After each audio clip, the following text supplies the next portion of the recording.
Hey folks, it's Ray at DCRamaker.com, and today you get your first impressions or first look or first whatever the heck you want to call it, including a first run of the new Apple Watch Series 5. Now I pedaled out this morning. I picked it up along with the new iPhone 11 Pro, and got things all set up. Well, actually this has not been super smooth in the setup process, but the watch was pretty darn smooth. I got it simply unboxed and went ahead and run through all the basic setup. It took about 35 minutes or so to go ahead and get my apps pulled over, as well as my settings and all this stuff kind of finished. The one thing that didn't seem to pull over very well, or at all in fact, was my music. After waiting a half an hour for just the music alone, I simply gave up on it and went out for a run. So I couldn't really test this part on the run this morning, but I have been using it since then, and no issues with these just around the office and whatnot. So what I'm gonna do is focus purely on the fitness side of things. There are a gazillion other places you can talk about general watch stuff. I will of course talk about the always on display because that is pretty important to fitness, and of course the Apple Watch Series 5. And what we're gonna do is we're gonna head outside and go for a run. I've got a bunch for the watches that I'll talk about in just a second, and we're gonna compare a couple things. One is GPS accuracy, and two is heart rate accuracy. Now I'm looking to see if Apple's made some changes in both of those areas. And number one, in GPS, one of the kind of telltale signs of an Apple Watch GPS track is it swerves around all these corners. And Apple has made some strides over the last, I would say like 6 to 8 months or so on some of those GPS tracks in various firmware updates to the Apple Watch Series 4, for example. And then from a heart rate standpoint, I'm curious if Apple is still as good as they have been in the past. One of the things that Apple really nailed in the Series 4 that they weren't so great about in the Series 3 and prior is heart rate accuracy. It's industry leading. So I'm curious, is that still the case? Have they made any sacrifices, for example, to keep that always on display by reducing power to the optical heart rate sensor? Those are the sort of things that I'm looking for in my testing. And then we're also going to walk through some of the changes to the apps that support the Apple Watch from a health and fitness standpoint. So with that, let's head on outside and go for a run. Now on this wrist here, I've got the Garmin Venue priced the same $399 as the Apple Watch GPS edition. On my right wrist right there, I have the Apple Watch GPS edition, just chilling out. I do not have my phone with me. It's inside the building. It's not there. I tried to load music on this, and after half an hour of trying and saying it was transferring, it still hadn't transferred anything. So to save that for the full review, and then I will be hand holding these basically on my wrist. So I'll kind of put them like that almost. I've got the Forerunner 945, and I've got the Polar Vantage V. So those two watches, they'll be collecting data from my heart rate strap. In this case, I have a chest strap right here, and then I also have up here underneath my sleeve, right there, I've got the Polar OH1 Plus optical heart rate sensor. So all in, I'll have 4 optical heart rate sensors. None of them will be touching the other optical heart rate sensors, which is super important when you're looking at testing and whatnot. And then I've got 4 GPS devices, and none of them touching either. So with that, we'll go ahead and get running.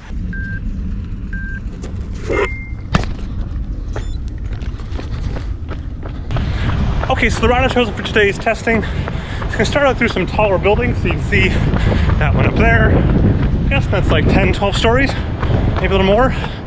Some smaller ones back over there that are about the same size, just not as dense. And we'll go in the opening here, and then go through another set of buildings for about 4 to 5 blocks or so. And then we'll circle back around through some residential area and eventually hit some park area. So we're gonna do a little bit of cloverleaf here. So this goes down this bridge. You're gonna see what's gonna happen. We're gonna go underneath this bridge right there. We'll go under both sets, and we'll come back the other side, loop around, loop under, and eventually just like a bad highway interchange that you miss the exit for. So I'm curious to see here how well it handles this, whether it gets it correctly or not. Well, actually all the watches for that matter. It's a pretty hard little test. It's in a fairly consolidated area. The whole thing is maybe 50 meters by 75 meters or so. So it's not that big, but it's fun.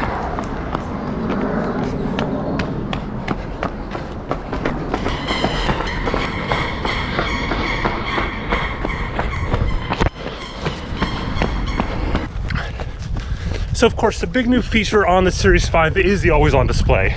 And in fact, it's always on. When my arm is like this, like you're normally running, it's on, but a bit dim. I can see it at this angle right there. Even as bright sun, once I get to there, it's no problem at all. And I rotate the arm over, it goes to full brightness on the display, and back again, slightly dimmer there. No problem seeing it, even in the sun today or in the shade. So to kind of show you this now, Here we go. See a bit dimmer. In a second, there we go, full brightness. I know it's probably pretty hard to see on a GoPro. I'll go ahead and show you when we're inside though. Okay, we're gonna roll into a couple intervals now. I'm gonna do roughly 200-meter intervals. I'm doing about 5 minutes a mile, so I'll put the kilometers down there at the bottom. Now, I won't record these with the camera because holding up my arm like that in the interval will confuse the sensors, the optical sensors, because they won't see the cadence bump that they would expect, so they might not do that correctly. So I'm gonna go ahead and put the camera away, but we'll look at the data once we get back in the studio. Okay, intervals all taken care of. Now the reason I did 30-second ones and not longer is because, quite frankly, if things go wrong, it's gonna go wrong in the first 15 to 20 seconds or so. So you want kind of that maximum intensity, see how well it can pick up that change in pace, change in heart rate, etc. So we'll go ahead and finish things up, wander back on inside, and look at all the data. Okay, now that we're back here in the studio, before we start analyzing all this data, if you find this interesting or useful or any of those things, whack the like button right now at the bottom. It really helps the channel and the video quite a bit. I've got all the data downloaded from everything, and we're going to talk about that data in just a second. But first, let me just show you what it looks like on the finishing screen of the run. There's summary screen right there.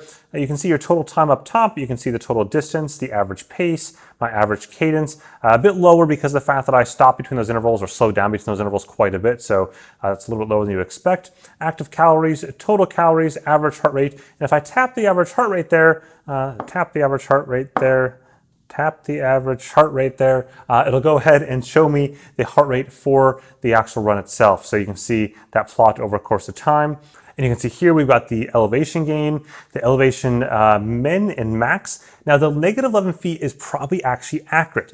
Here in Amsterdam, you're kind of flirting with sea level, 0 meters, 0 feet. And in some cases, the city is actually a couple meters below, and in some cases, a couple meters above. So that is probably actually accurate. And you can see the duration of my run right there, and I click done.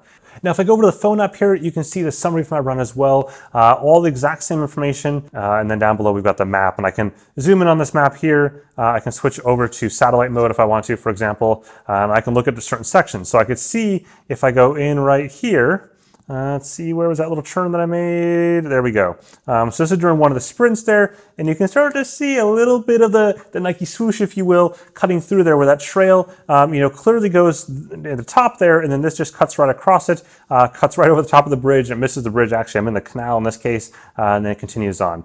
The other area that you can see that's been revamped is Apple Health, and here is where you're starting to see a little bit more of the trending data. Now in this case, I'm not going to see the trending data as much since it's just one day, though some metrics are combined across other devices that are non-Apple. So for example, things if I was wearing my Garmin watch or other devices that port that data into Apple Health, you'll see that. So I can look at heart rate right there, and I can see my heart rate over the course of the day. I can see it over the course of the week, over the course of the month, over the course of the year, and it's pretty darn stable. If I go back here, I can look at things like active energy over the course of today. There's my run right there in the middle, and then you can go into weeks and so on. The same is true as steps. You can see that there. I go to week, month, year, and you can see August, summertime, no surprise, I'm doing more steps there than other months. And November last year was apparently probably a pretty crappy weather month, so I was probably doing less steps there. So let's talk about the always on display a little bit. If I go ahead and put it on my wrist right here, so I'm gonna do that right now, get it on my wrist, there we go. And now you'll see the display turned off briefly there, but at this point, if it stays like this, if I just have my wrist like this, it'll stay on and it'll show itself down there in kind of a dim mode. And then when I go ahead and turn my wrist like this, you'll see it got bright there for a second. So that's the brightness increasing. But what about something like the Strava app? How does that work? And the answer is not well. So right now I'm actually running the Strava app, and I just changed to it in between that cut right there. And in fact, you'll see if you look very carefully until my wrist gets caught, it shows the time right there. So it shows 1:04. Now, as soon as I go my wrist all the way, then it's going to show the rest of the screen there, 45 seconds, 46 seconds. So it's still recording in the background, but I don't see that data unless I get to the wrist raise. And so the time, and right there. And so that is definitely a bummer if you're a third-party app. So now let's talk accuracy. So I've loaded all of the files into the DCR analyzer. I'll put a link down the bottom there if you want to do your own comparisons. Okay, so we'll start off by looking at the heart rate side of things. And you know, at a high level, these are all fairly similar if you trend them across the board here. But as we dig into them, there are some variances there. So let's look at this first section right here. You can see there are some moments like the Apple Watch spikes early on, almost 15 or so beats above everyone else.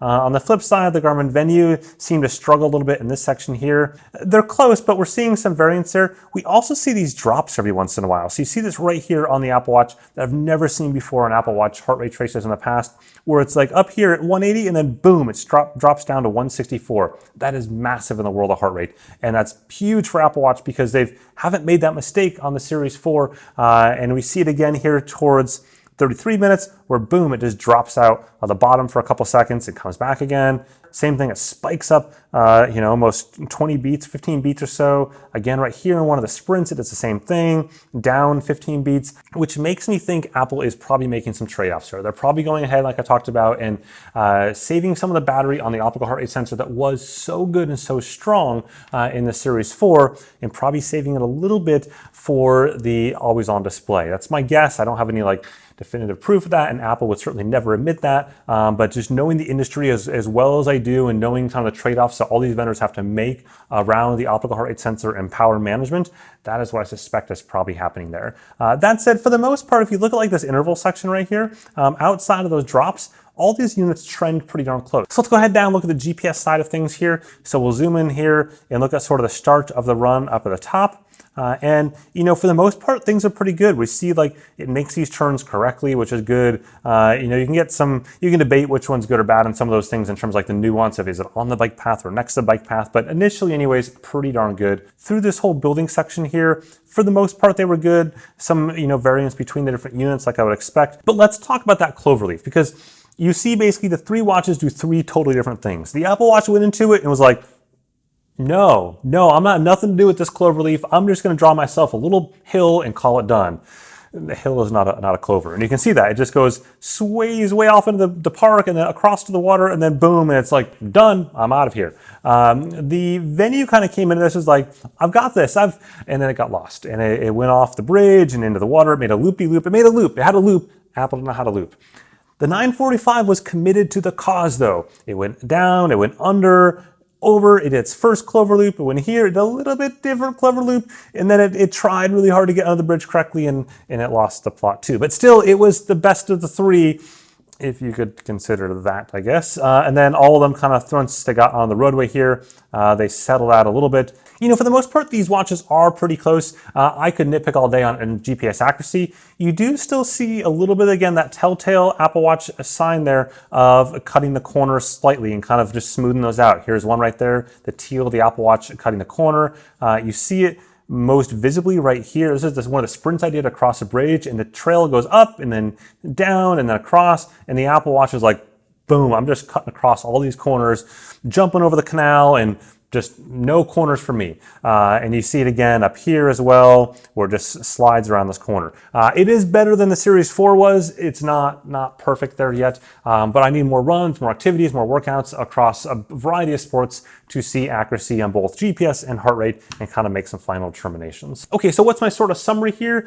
Well, it's an Apple Watch. In other words, it's basically pretty darn similar to the Apple Watch Series 4. There wasn't a lot of shifts here. We knew that going into it. I would say the always on display is nice within the first party app and nice for just sort of day-to-day time usage. Third party apps like Strava, it's not super useful. It's not just telling me the time until I get as I showed you, not ideal. The optical heart rate sensor, I think, is a step down. I think Apple's probably doing some stuff behind the scenes to save battery, and the accuracy isn't quite there anymore. Maybe that'll get tweaked over time. It probably will, but at least as of today, in my initial impressions, not quite there. GPS, they've made improvements over a Series 4, but most of those were software updates that I think we saw Series 4 in the last, say, again, 6 or so months make most of those updates. So if you're looking at the units across the board, I don't think there's any reason to rush out and get this if you already had a Series 4, unless you really want to see the time all the time.